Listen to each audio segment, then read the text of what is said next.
Bommanahalli Sridevi madam ಮನೆಯಲ್ಲಿ. ಸುಮಾರು ಜನ ನಮ್ಮ ಹತ್ರ ಎಂಬ್ರಾಯ್ಡ್ರಿ ಮಿಷಿನ್ ಪರ್ಚೇಸ್ ಮಾಡೋಕೆ ಬಂದಾಗ ಕೇಳ್ತಾರೆ, ಮನೇಲೇ ಇಟ್ಕೋಬೋದಾ, ಅಂಗಡಿನೇ ಮಾಡಬೇಕಾ ಅಂತೇಳಿ. ಅದಕ್ಕೆ ಬೆಸ್ಟ್ ಎಕ್ಸಾಂಪಲ್ ಏನಂದ್ರೆ ಮೇಡಮ್ ಶ್ರೀದೇವಿ ಅವರು. ಏಕೆಂದರೆ ಅವರು ಮನೇನೇ ಬೊಟ್ಟಿಗೆ ಥರ ಕನ್ವರ್ಟ್ ಮಾಡ್ಕೊಂಡಿದ್ದಾರೆ. ಇವರಿಗೆ ನಮ್ಮ HSW 5G ಮಿಷನ್ ತೊಗೊಂಡಿದ್ದಾರೆ. ಏನಕ್ಕೆ ತೊಗೊಂಡ್ರು ಅಂದರೆ ಇವರು ಮೂಲತಃ ಟೈಲರೇ. ಅವ್ರು ಯಾವಾಗಲೇ ಹೊರಗಡೆ ಕೊಟ್ಟು ಮಾಡಿಸ್ತಾ ಇದ್ರು. ಯಾವಾಗಲೇ ಏನೇ ಹೊರಗಡೆ ಕೊಟ್ಟರು ಇವ್ರು ಹೇಳಿರೋ ಡಿಸೈನ್ಗಳು ಅವ್ರು ಮಾಡಿಕೊಡ್ತಿರಲಿಲ್ಲ. ಪ್ರತಿ ಸಲ ಬೇಜಾರಾಗೋದು. ಇವರು ತುಂಬ ಕ್ರಿಯೇಟಿವ್ ಆಗಿ ವರ್ಕ್ ಮಾಡ್ತಾರೆ ಅದರಲ್ಲಿ. ಸೊ ಇವ್ರದ್ದು ಕ್ರಿಯೇಟಿವ್ ಆಗಲ್ಲಿ ಹೇಳಿದಾಗ ಅಲ್ಲಿ ವರ್ಕು ಔಟ್ಪುಟ್ ಬಂದಿಲ್ಲ ಅಂದಾಗ ಬೇಜಾರಾಗೋದು. ಜೊತೆಗೆ ಕಸ್ಟಮರ್ನು ಕನ್ವಿನ್ಸ್ ಮಾಡಬೇಕಾಗುತ್ತೆ. ಅವ್ರು ಹೇಳಿರೋ ಡಿಸೈನ್ ಬೇರೆ, ಇವ್ರು ಮಾಡಿಕೊಟ್ಟಿರೋ ಡಿಸೈನ್ ಬೇರೆ ಆಗ್ತಿತ್ತು. ಸೊ ತುಂಬ ಯೋಚನೆ ಮಾಡಿ ಅವರು ಸರ್ಚ್ ಮಾಡಿ ನಮ್ಮ embroidery 5G mission ತೊಗೊಂಡಿದ್ದಾರೆ, HSW 5G. ಅದ್ರ ಬಗ್ಗೆ ತಿಳಿಸ್ಕೊಡ್ತೀನಿ. ಮೇನ್ ನೋಡಬೇಕಂದ್ರೆ ಮನೆಯೇ ಬೊಟ್ಟಿಗೆ ಕನ್ವರ್ಟ್ ಮಾಡ್ಕೊಂಡಿದ್ದಾರೆ. ಅದನ್ನು ನೀವು ನೋಡಿ, ಕಂಪ್ಲೀಟಾಗಿ ವಿಡಿಯೋ ನೋಡಿ.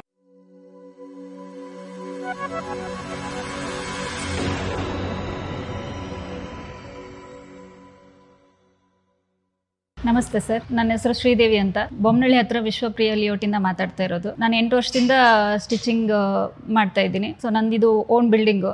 ಇಲ್ಲೇ ಕೆಳಗಡೆ ವಾಸವಾಗಿದ್ದೀವಿ. ಮೇಲ್ಗಡೆ ಸ್ಟಿಚಿಂಗು, ಎಂಬ್ರಾಯ್ಡ್ರಿ ವರ್ಕ್, ಬೊಟಿಕ್ ಥರ ಮಾಡ್ಕೊಂಡಿದ್ದೀನಿ.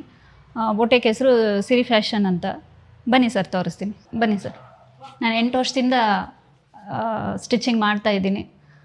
ಸೊ ಈ ರೂಮಲ್ಲಿ ಸ್ಟಿಚಿಂಗ್ ಎಲ್ಲ ಮಾಡ್ತಾಯಿದ್ದೀನಿ. ಬನ್ನಿ. ಇಲ್ಲೆಲ್ಲ ಕಟ್ಟಿಂಗ್ ಮಾಡ್ಕೊಳ್ತೀನಿ. ಸೊ ಐರನ್ ಮಾಡಿ, ಆಮೇಲೆ ಜಿಗ್ಝ್ಯಾಗು, ಇಲ್ಲೆಲ್ಲ ಸ್ಟಿಚಿಂಗ್ಸ್ ಎಲ್ಲ ಮಾಡ್ತಾಯಿದ್ದೀನಿ. ಬೇಸಿಕ್ಕಾಗಿ ನಾನು ಸ್ಟಿಚಿಂಗ್ ಎಲ್ಲ ಸ್ಟಾರ್ಟಿಂಗ್ ಮುಂಚೆ ಎಲ್ಲ ಮಾಡ್ತಾಯಿದ್ದಿದ್ದು. ಎಂಬ್ರಾಯ್ಡ್ರಿ ಎಲ್ಲ ಬೇರೆ ಕಡೆ ಕೊಡ್ತಾ ಇದ್ದಿದ್ದು. ಆನ್ ಟೈಮಿಗೆ ಕೊಡ್ತಾ ಇರಲಿಲ್ಲ. ಸೊ ಏನೋ ಒಂದು ನಾವು ಹೇಳಿ ಡಿಸೈನ್ ಹಾಕಲ್ಲ, ಅದು ಹಂಗೆ ಬರಲ್ಲ ಮೇಡಮ್, ಹಿಂಗೆ ಬರಲ್ಲ ಅಂತ ನಮಗೆ ಆರ್ಗ್ಯೂ ಮಾಡೋದು. ಸರಿ ಬೇಡ, ಯಾಕೋ ಇಷ್ಟ ಆಗ್ತಾಯಿಲ್ಲ, ನೋಡೋಣ ನಾವೇ ಓನಾಗಿ ಯಾಕೆ ಸ್ಟಾರ್ಟ್ ಮಾಡಬಾರ್ದು ಅನ್ನಿಸ್ತು. ಸರಿ ಸರ್ಚ್ ಮಾಡ್ತಾ ಹೋದ್ವಿ. ಎಲ್ಲ ಕಡೆ ಯೂಟ್ಯೂಬಲ್ಲಿ ಚೆಕ್ ಮಾಡಿದ್ವಿ, ಫೇಸ್ಬುಕ್ಕಲ್ಲಿ ಎಲ್ಲ ಚೆಕ್ ಮಾಡಿದ್ವಿ. ಸೊ ಎಲ್ಲ ಕಡೆನೂ ಹೋದ್ವಿ. ಬೊಮ್ಮನಹಳ್ಳಿ, ರಾಜಾಜಿನಗರ ಎಲ್ಲ ಕಡೆನೂ ಹೋದ್ವಿ. ಬಟ್ ಒಂದು ಇಷ್ಟ ಆಯಿತು, ಮಧು ಶಿವಿಂಗ್ ಮಷಿನ್ ಅಂತ. ಮಧು ಶಿವಿಂಗ್ ಮಷಿನ್ಗೆ ಹೋದ್ವಿ. ಅಲ್ಲೆಲ್ಲ ಚೆನ್ನಾಗಿ ರೆಸ್ಪಾಂಡ್ ಮಾಡಿದರು. ಒಳಗಡೆ ಕರೆದು ಹೆಂಗೆ ಏನು ಮಷಿನ್ ಬಗ್ಗೆ ಎಲ್ಲ ಹೇಳಿಕೊಟ್ರು ಡೀಟೇಲಾಗಿ. ಚೆನ್ನಾಗಿ ಅನ್ನಿಸ್ತು. ಸೊ ನಾವು ಬುಕ್ ಮಾಡಿ ಬಂದ್ವಿ. ಬುಕ್ ಅಂತಂದರೆ HSW 5G ಬುಕ್ ಮಾಡಿದ್ವಿ ಎಂಬ್ರಾಯ್ಡ್ರಿ ಮಷಿನ್ನ. 1 ವೀಕಿಗೆ ಬಂತು, ಆರ್ಡ್ರ್ ಬಂದಾದಮೇಲೆ ಅಲ್ಲಿಂದ ತೊಗೊಂಡು ಬಂದು ನಮ್ದು ಆ್ಯಕ್ಚುಲಿ ಮೇಲ್ಗಡೆ ಫಸ್ಟ್ ಫ್ಲೋರಲ್ಲಿ ಇರೋದ್ರಿಂದ ಸ್ವಲ್ಪ ಕಷ್ಟ ಆಯಿತು ಅವ್ರಿಗೆ. ಫಸ್ಟ್ ಫ್ಲೋರಿಗೆ ನೀಟಾಗಿ ತೊಗೊಂಬಂದು ಮಷಿನ್ ಎಲ್ಲ ಇಳಿಸ್ಬಿಟ್ಟು ನೀಟಾಗಿ ಎಲ್ಲ ಜೋಡಿಸಿದ್ರು. ನೆಕ್ಸ್ಟ್ ಡೇನೇ ಅವರು ಡೆಮೋಗೆ ಬಂದರು. ಸೊ ಟೆಕ್ನಿಷಿಯನ್ಸ್ ಬಂದುಬಿಟ್ಟು ಎಲ್ಲ ನೀಟಾಗಿ ಹೇಳಿಕೊಟ್ರು. ಫ್ರೇಮ್ ಹೆಂಗೆ ಹಾಕೋದು, ಥ್ರೆಡ್ಸ್ ಎಲ್ಲ ಹೆಂಗೆ ಹಾಕೋದು, ಥ್ರೆಡ್ನೆಲ್ಲ ಯಾವ ಥರ ನೀಟಾಗಿ ಇಟ್ಕೊಳ್ಬೇಕು, ಟ್ಯಾಬಲ್ಲೆಲ್ಲ ಅದೇ ಯಾವ ಥರ ಆನ್ ಮಾಡಬೇಕು, ಆಫ್ ಮಾಡಬೇಕು, ಫಸ್ಟು ನೀಟಾಗೆಲ್ಲ ಹೇಳಿಕೊಟ್ರು. ಚೆನ್ನಾಗಿತ್ತು, ಅವ್ರು ಹೇಳ್ಕೊಟ್ಟಿದ್ದೆಲ್ಲ ಚೆನ್ನಾಗಿತ್ತು. ಸೊ ಅವ್ರು ಹೇಳಿದ್ಮೇಲೆ ಓಕೆ, ನಮಗೂ ಅಷ್ಟು ಹೋಗಿರಲಿಲ್ಲ ಸಡನ್ನಾಗಿ ಈ ಥರ ಅಂತಂದರೆ. ಓಕೆ, ಒಂದು ಸ್ವಲ್ಪ ನೋಡಿಕೊಂಡೆ ಅಷ್ಟೇ, ನನಗೆ ಆಗಲಿಲ್ಲ. ಸೊ ಒಂದು 15 ಡೇಸ್ ಆದಮೇಲೆ ನೆಕ್ಸ್ಟು ಸೆಕೆಂಡ್ ಡೆಮೋ ಬಂದರು. ಸೆಕೆಂಡ್ ಟೈಮು ಗೊತ್ತಾಗಿಲ್ಲ. ಸೊ ಆವಾಗ ಟೆಕ್ನಿಷಿಯನ್ಸ್ದವ್ರಿಗೆ ಕಾಲ್ ಮಾಡಿದರೆ ಓಕೆ ನೀಟಾಗಿ ಹೇಳಿಕೊಟ್ರು. ವಿಡಿಯೋ ಕಾಲ್ ಮಾಡಿ ಯಾವ ಥರ ಮಾಡೋದು, ಯಾವ ಥರ ಇಲ್ಲ ಅಂತೆಲ್ಲ ಹೇಳಿಕೊಟ್ರು. ಓಕೆ ಆಯಿತು. ಸೊ ನನಗೆ ಸ್ವಲ್ಪ ಗ್ಯಾಪ್ ಆಯಿತು. ಮತ್ತೆ ಒಂದು 10 ಡೇಸ್ ಬಿಟ್ಬಿಟ್ಟು ಗ್ಯಾಪ್ ಆಗಿಬಿಡ್ತು. ಅವಾಗೂ ನನಗೆ ಕನ್ಫ್ಯೂಷನ್ಸ್ ತುಂಬ ಇತ್ತು. ಸೊ ನನಗೆ 2 ಡೆಮೋ ಆದರೂ ನನಗೆ ಅರ್ಥ ಆಗಿಲ್ಲ ಆ್ಯಕ್ಚುಲಿ, ನಿಜವಾಗ್ಲೂ ಹೇಳಬೇಕು ಅಂದರೆ. ಸೊ 3rd ಟೈಮು ನಾನು ಮ್ಯಾಮ್ ಹತ್ರ ರಿಕ್ವೆಸ್ಟ್ ಮಾಡ್ಕೊಂಡು ಕೇಳಿದಾಗ ಸೊ ಕಳಿಸ್ಕೊಟ್ಟಾದ್ಮೇಲೆ ಓಕೆ ನನಗೆ ಇಷ್ಟ ಆಯಿತು ಅವ್ರು ಡೆಮೋ ಹೇಳಿದ್ನ. ಇವನ್ ನನಗೆ ನಿಜವಾಗ್ಲೂ ಟೋಟಲಿ 2 ಡೆಮೋ ಆದರೂ ನಂಗೆ ಅರ್ಥ ಆಗಿರಲಿಲ್ಲ. ಸೊ ನನ್ನ ಮಗನಿಗೆ ಅರ್ಥ ಆಗಿತ್ತು, ನನಗೆ ಅರ್ಥ ಆಗಿಲ್ಲ. ಸೊ ನನಗೆ ನೀವು ಹೇಳಿದ್ದು ಯಾರೂ ಅರ್ಥನೇ ಆಗ್ತಾಯಿಲ್ಲ, ನನಗೆ ಇನ್ನೊಂದು ಸತಿ ಡೆಮೋ ಬೇಕು ಅಂತ ಮ್ಯಾಮ್ ಹತ್ರ ಕೇಳಿದೆ. ಮ್ಯಾಮ್ ಕಳಿಸ್ಕೊಟ್ರು. ಹೇಳಿಕೊಟ್ಟು 3rd ಡೆಮೋ ಮಾತ್ರ ಚೆನ್ನಾಗಿತ್ತು, ನನಗೆ ಮಾತ್ರ ತುಂಬ ಇಷ್ಟ ಆಯಿತು. ಓಕೆ, ಅಲ್ಲಿಂದ ನಾನು ಸ್ಟಾರ್ಟ್ ಮಾಡಿದೆ ಮಷಿನ್ ಎಂಬ್ರಾಯ್ಡ್ರಿ ಹಾಕಲಿಕ್ಕೆ. ಸೊ ಅಲ್ಲಿಂದ ಓಕೆ ಚೆನ್ನಾಗಿ ಬಂತು ಎಲ್ಲನೂ ನೀಟಾಗಿ. ನಾನು ಮಾಡಿರೋದು ವರ್ಕ್ ತೋರಿಸ್ತೀನಿ. ಇದು ಕಸ್ಟಮರ್ದು.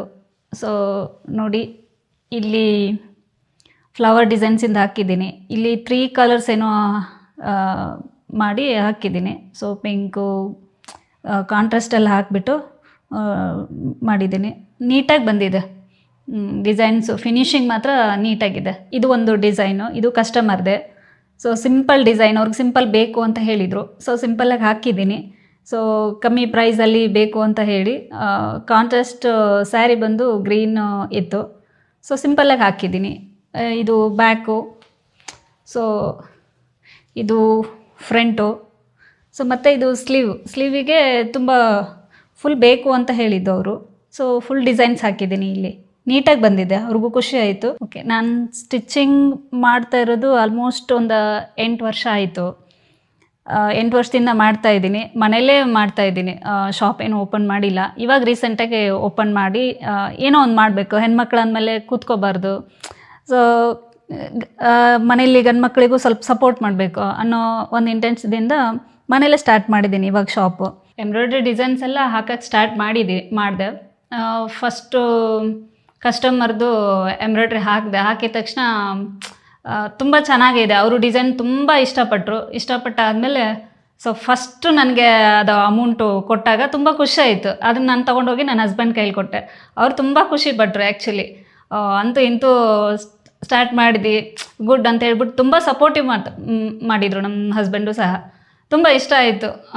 ಫಸ್ಟು ಅದು ಕಸ್ಟಮರ್ದು ಅಮೌಂಟ್ ಬಂದಾಗ ಎಷ್ಟು ಖುಷಿ ಆಗುತ್ತೆ ಅಂದರೆ ತುಂಬ ಖುಷಿ ಆಗುತ್ತೆ, ಹೇಳ್ಕೊಳಕ್ಕಾಗಲ್ಲ, ಅಷ್ಟೊಂದು ಖುಷಿ ಆಗುತ್ತೆ. ಅದು ಡೈಲಿ 1 ಅಥವಾ 2 ಅಂತ ಸ್ಟಾರ್ಟ್ ಮಾಡಿದೆ ಆ್ಯಕ್ಚುಲಿ. 1 ಹಾಕಿದೆ. ಸೊ ಸೆಕೆಂಡ್ ಕಸ್ಟಮರ್ ಬಂದರು. ಸೊ ಅವರು ನಮ್ಮದು ಒಂದು ಹಾಕ್ಕೊಡಿ ಅಂತ ಕೇಳಿದರು. ಸೊ ಹಾಕಕ್ಕೆ ಸ್ಟಾರ್ಟ್ ಮಾಡಿದೆ. ಡೈಲಿ 1 ಅಥವಾ 2 ಹಾಕಕ್ಕೆ ಸ್ಟಾರ್ಟ್ ಮಾಡಿದ್ದೀನಿ. ಓಕೆ, ನಾನು ಮಷಿನ್ ತೊಗೊಂಡಿದ್ದಕ್ಕೂ ಸೊ ನನಗಿವಾಗ ನಾನು ಮಾಡ್ತಾ ಇರೋದಕ್ಕೂ ನನಗೆ ಖುಷಿ ಇದೆ, ಸ್ಯಾಟಿಸ್ಫ್ಯಾಕ್ಷನ್ ಇದೆ. ಸೊ ಹಸ್ಬೆಂಡ್ ಅದೇ ಅಷ್ಟು ಬಂಡವಾಳ ಹಾಕಿ ನನಗೆ ಅವರು ಕೊಡಿಸಿದ್ದಾರೆ. ಸೊ ಅವ್ರಿಗೆ ನಾನು ವಾಪಸ್ ರಿಟರ್ನ್ ಮಾಡ್ತೀನಿ. ಇದರಲ್ಲಿ ದುಡಿದ್ಬಿಟ್ಟು ಇದರಲ್ಲಿ ಬಂದಿರೋ ಹಣನ ನಾನು ಅವ್ರಿಗೆ ಅಮೌಂಟ್ನ ವಾಪಸ್ ಕೊಡ್ತೀನಿ. ಸೊ ಮಹಿಳೆಯರಿಗೆ ಇದೊಂದು ತುಂಬ ದೊಡ್ಡ ಅವಕಾಶ. ಇದೊಂದು ಮನೆಯಲ್ಲೇ ಕುತ್ಕೊಂಡ್ಬಿಟ್ಟು ಬೇರೆ ಕೆಲಸ ಮಾಡಿಕೊಂಡು ಮಕ್ಕಳು ನೋಡಿಕೊಂಡು ಇವನ್ ಇದನ್ನು ಸೈಡಿಗೆ ಇದೆಲ್ಲ ಡಿಸೈನ್ಸ್ ಸೆಟ್ ಮಾಡಿ ಕೊಟ್ಬಿಟ್ರೆ ತನ್ನಷ್ಟಕ್ಕೆ ತಾನು ಹಾಕ್ತಾ ಇರುತ್ತೆ. ಸೊ ನಮ್ಮದು ಬೇರೆ ಕೆಲಸನ ಎಲ್ಲ ಮಾಡ್ತಾ ಇರ್ಬೋದು. ಸೊ ಅದು ಒಂದು ನಂಗೆ ತುಂಬ ಹೆಲ್ಪ್ ಆಯಿತು ಇದರಿಂದ. ಇಲ್ಲಾಂದರೆ ನಾವೇ ಮಾಡಬೇಕು, ಇಲ್ಲಿ ಬಂದು ಇದ್ರ ಜೊತೆಗೆ ನಿಂತ್ಕೋಬೇಕು ಅಂದರೆ ತುಂಬ ಕಷ್ಟ ಆಗುತ್ತೆ. ಏನಿಲ್ಲ, ಈಸಿಯಾಗಿದೆ. ಈ ಥರ ಎಲ್ಲ ಹಾಕಿ ಸೆಟ್ ಮಾಡಿ ಕೊಟ್ಬಿಟ್ರೆ ಆಲ್ಮೋಸ್ಟ್ ಅದು ಡಿಸೈನ್ ಕಂಪ್ಲೀಟ್ ಆಗೋವರೆಗೂ ಅದೇನು ಸ್ಟಾಪ್ ಆಗಲ್ಲ. ಇನ್ ಕೇಸ್ ಸೆಂಟ್ರಲ್ಲಿ ಏನಾದರೂ ಥ್ರೆಡ್ಡು ಕಟ್ ಆದ್ರೆ ಅಷ್ಟೇ 1 ಸತಿ ಇಲ್ಲ 2 ಸರಿ ಅಷ್ಟೇ. ಅದು ಬಿಟ್ಟು ನಮ್ಮದು ಸೈಡಿಗೆಲ್ಲ ಸ್ಟಿಚಿಂಗ್ಸ್ ಬೇರೆ ಇರುತ್ತಲ್ಲ, ಅದನ್ನು ಮಾಡ್ತಾ ಕೂತಿರ್ತೀನಿ. ಸೊ ಇದು ಕಂಪ್ಲೀಟ್ ಆದಮೇಲೆ ನನಗಿದು ತುಂಬ ಹೆಲ್ಪ್ ಆಗ್ತಾ ಇದೆ. ತನ್ನ ಪಾಡಿಗೆ ತಾನು ಆಗ್ತಾ ಇರುತ್ತಲ್ಲ, ಅದು ನಂಗೆ ತುಂಬ ಖುಷಿ ಕೊಡುತ್ತೆ. ತುಂಬ ಹೆಲ್ಪ್ ಮಾಡ್ತಾ ಇದೆ ನನಗೆ. ಫೈನಾನ್ಷಿಯಲ್ಲೂ ತುಂಬ ಹೆಲ್ಪ್ ಆಗ್ತಾ ಇದೆ. ಮನೆಗೆ ತುಂಬ ಸಪೋರ್ಟಿವ್ ಆಗಿದೆ ಅಂತ ಹೇಳ್ಬೋದು. ನನಗೆ ತುಂಬ ಖುಷಿಯಾಗಿದೆ ಆ್ಯಕ್ಚುಲಿ. ನನ್ನ ಖುಷಿಗೆ ಈ ಮಷಿನ್ ಕಾರಣ. HSW 5G ಮತ್ತು ಮಧು ಶಿವಿಂಗ್ ಮಷಿನ್ ಅವರು ತುಂಬ ಸಪೋರ್ಟಿವ್ ಆಗಿ ಮಾಡಿದ್ದಾರೆ. ಸೊ ಅವ್ರಿಗೆ ತುಂಬ ಧನ್ಯವಾದ ಹೇಳ್ತೀನಿ, ತುಂಬ ಥ್ಯಾಂಕ್ಸ್ ಹೇಳ್ತೀನಿ. ಯಾಕಂದ್ರೆ ಒಂದು ಹೆಣ್ಮಗಳು ಮನೆಯಲ್ಲೇ ಇದ್ಕೊಂಡ್ಬಿಟ್ಟು ಏನೆಲ್ಲ ಮಾಡಬಹುದು, ಮನೇಲೇ ಖಾಲಿ ಕೂತ್ಕೊಳ್ಳೋಗಿಲ್ಲ. ಖಾಲಿ ಕೂತ್ಕೊಂಡ್ರು ಜನ ಒಂಥರ ಮನೇಲೇ ಇರ್ತಾಳೆ ಹಾಗೆ ಹೀಗೆ ಎಲ್ಲ ಮಾತಾಡ್ತಾರೆ. ಸೊ ಇವಾಗ ನಾನು ಇದನ್ನು ತೊಗೊಂಡು ತುಂಬ ಜನ ಮಾತಾಡಿದ್ದಾರೆ, ಏನು ಬಿಡು ಮನೇಲೇ ಇರ್ತಾಳೆ, ಅವಳು ಏನು ಮಾಡ್ತಾಳೆ ಅಂದ್ರೆ. ಆಮೇಲೆ ಮಷಿನ್ ತೊಗೊಂಡಾದ್ಮೇಲೆ ಅಷ್ಟು ದೊಡ್ಡ ಮಷಿನ್ ತೊಗೊಂಡಿದ್ದಾಳೆ, ಇವಳ ಕಡೆಯಿಂದ ಆಗುತ್ತಾ ಅಂತ ಎಲ್ಲ ಕೇಳ್ತಾರೆ. ಬಟ್ ನನಗೆ ಆಗುತ್ತೆ ಅಂತ ನಾನು ಚಾಲೆಂಜಿಂಗ್ ಮಾಡಿದ್ದೀನಿ. ಆಗುತ್ತೆ, ನಾನು ಮಾಡಿ ತೋರಿಸ್ತೀನಿ. ಇದಕ್ಕೆಲ್ಲ ಕಾರಣ HSW 5G ಮತ್ತು ಮಧು ಶಿವಿಂಗ್ ಮಷಿನ್ ಅವರು.